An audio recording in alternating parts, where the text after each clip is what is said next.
For this lab, create two metric part files and name those as FEA Lab 2-A and FEA Lab 2-B. I'm going to start a new sketch on the XY or front plane, and then I prefer to turn on the visibility of the origin center point so that we always know where that point is located at. And then I'm going to draw a rectangle from this point, and I'll come up about like that, and then I'm going to dimension the height of this rectangle as 50, and I'll dimension the width of this rectangle as 25.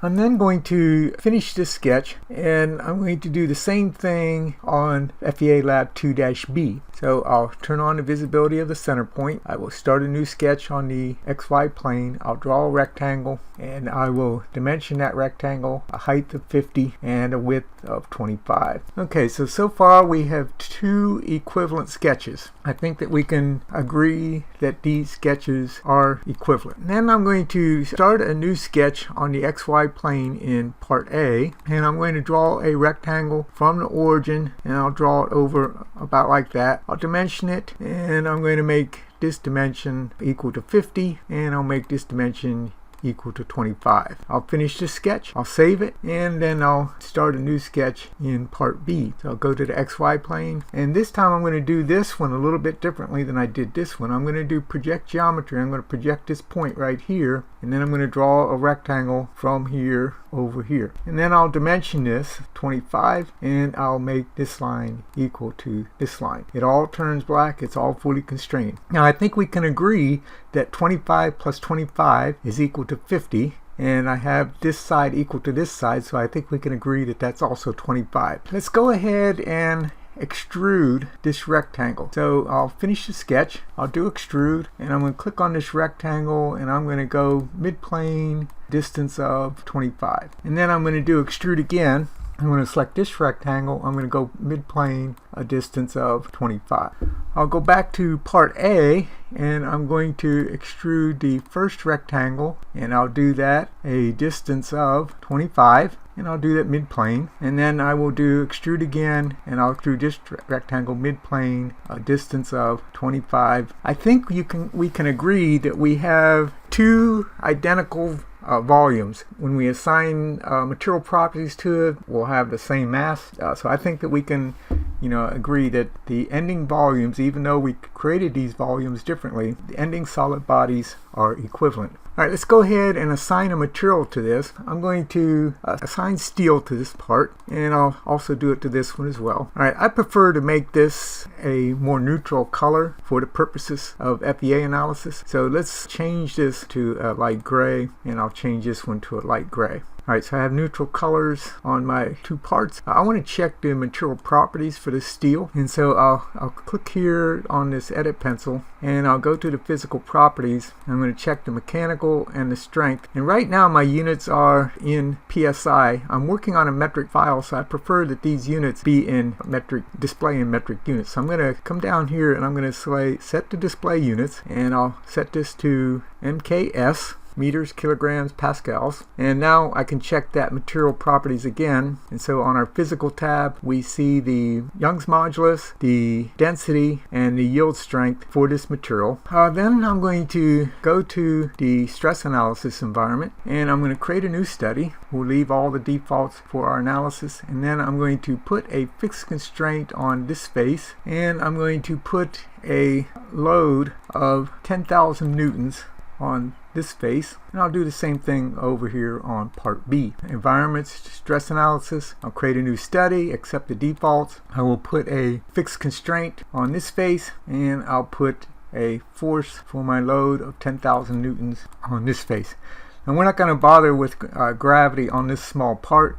Later on we'll do a really large and long part, and we will include gravity. So now I'm going to go to the mesh view on part A, and we see that we have 4,701 nodes, and this might be difficult to see on my screen. what I'm reading is 4,701 nodes and 2,968 elements. Let's come over to this part and we'll go to a mesh view on this part. So on this one I have 4,701 nodes, but I have 2,968 elements. I may wish to create a report with some screen captures of my results, and I want the background to be white for my screen captures. So I'm going to go to Tools, Application Options, and on the Colors tab I'm going to set that as Presentation One Color Background. And then I want to do a screen capture of this image to put into my lab report. And so I'm going to use the Windows snipping tool. Now there is a way that we'll see later on for Inventor to create a lab report for you, but I want to initially just do it manually. And I'm going to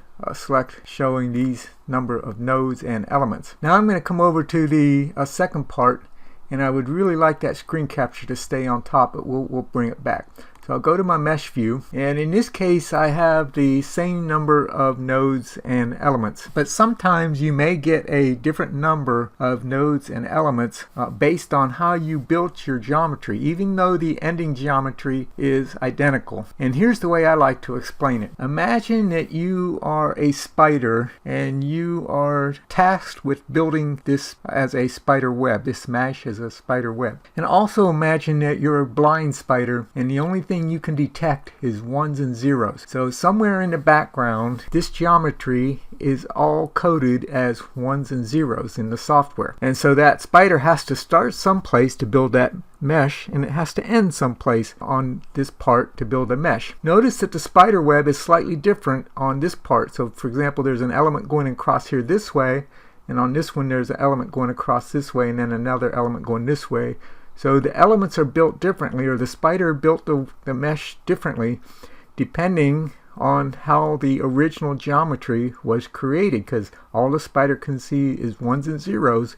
Those ones and zeros were in a different order depending on how the part was created. So I'm then going to run the analysis. So I'll come back and I'll run the analysis on the first part. So we'll run this simulation. And so I have my von Mises stress, my displacement, and my safety factor. Let's go back to the von Mises stress, and I'm going to snip that for my lab report. And then I will go to part B, and I'll run the simulation on part B. And so notice that we have a slightly different value for our von Mises stress. So on this one it was 123.3 megapascals. On this one it was 116.8 megapascals. Now if we were to build, let's say we would go out to the shop floor and we machined 20 of these parts, and then we mechanically tested them, we physically tested these parts, we would see a slight difference between each of these parts because we can't make exact parts.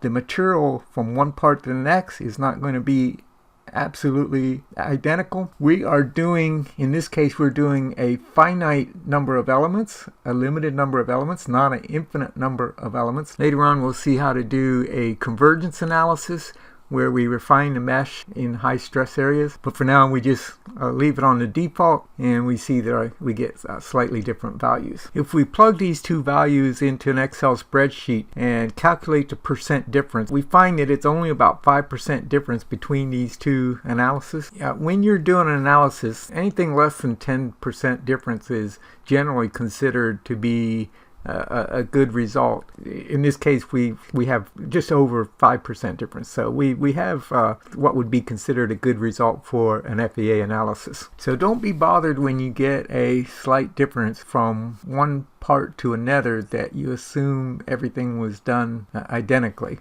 It's to be expected because we can't build perfect parts, and the spider building the mesh web is going to do that differently depending on how the part was modeled.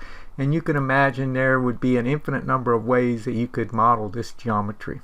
Now some people will come back to me and they will say, well, I would never do those sketches the way that you did those as one sketch over top of another. You know, they would say do an L-shaped sketch and extrude that.